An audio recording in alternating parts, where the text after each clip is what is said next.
अविनाश कुमार स्वागत करता हूं अपने YouTube चैनल स्टडी बॉय में। आज हम एक महत्वपूर्ण टॉपिक के बारे में बताने वाले हैं जिसका नाम है प्रवास। दोस्तों, प्रवास एक स्थान से दूसरे स्थान तक यात्रा करना ही प्रवास कहलाता है दोस्तों। और प्रवास मुख्यतः दो प्रकार से होते हैं।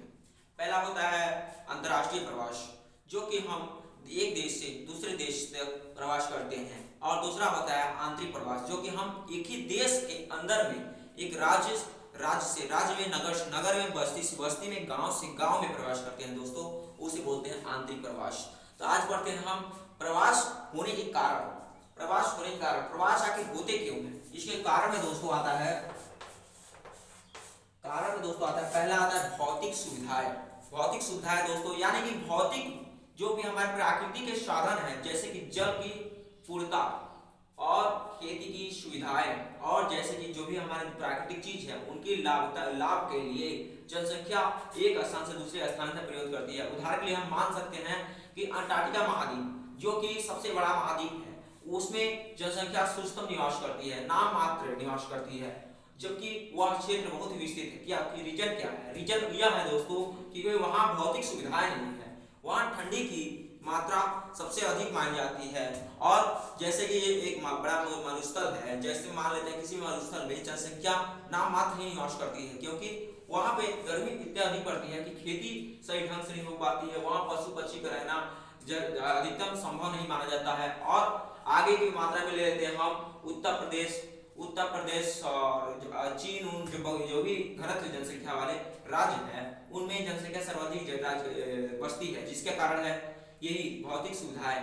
वहाँ पे सुविधाएं अच्छी तरह पाई जाती है और उनमें साधन में अधिकतर पूर्णता पाई जाती है, इसलिए जनसंख्या वहाँ पे अधिक निवास होती है। और दूसरा कारण आता है दोस्तों आपका ये राजनीतिक कारण दोस्तों। वहाँ पे राज्य की व्यवस्था दोस्तों वहाँ पे इतनी अच्छी पाई जाती है कि वहाँ के राज्य में रहने वाले वहाँ की जो जनता है वहाँ से संतुष्ट होती है, और वह किसी भी तरह का विद्रोह से दूर रहती है।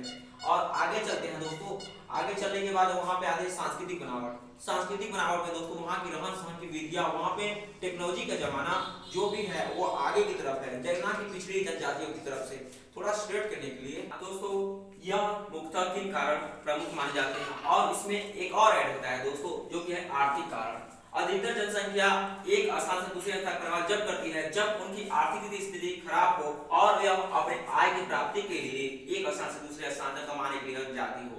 और इसके मुख्य कारण में से इसके कुछ गौर कारण आते हैं, जैसे कि चिकित्सालय की कमी। किसी भी स्थान से चिकित्सालय की कमी मापी जाती है और उस स्थान से अधिकतर प्रवास होता है, और प्रवास उस स्थान पर होता है जिस स्थान पर सुविधा हो, अस्पताल हो और बड़े-बड़े चिकित्सालय हो। इसमें चिकित्सालय की महत्वपूर्णता शामिल होती है दोस्तों। और आगे जाने पर आपका आता है एक महत्वपूर्ण कारण, जिसका नाम है प्रभाव, जिसे बोलते हैं कि आगे चलकर जैसे कि भ्रष्टाचार। किसी भी क्षेत्र में भ्रष्टाचार अधिक रहे दोस्तों तो सुख शांति वाले क्षेत्र में प्रवास अधिकतम होगा, और वहाँ की जनसंख्या सरलता से अपना जीवन यापन करेगी दोस्तों। और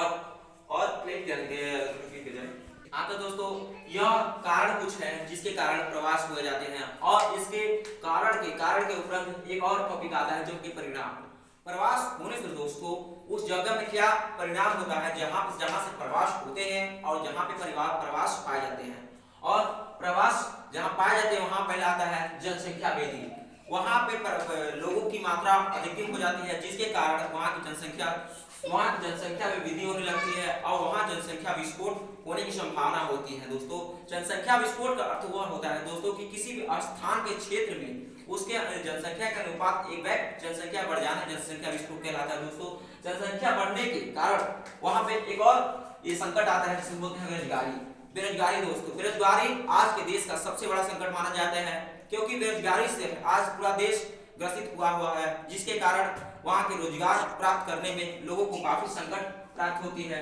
और वहाँ पे एक और समस्या सम्मिलित होगी दोस्तों, जल की कमी।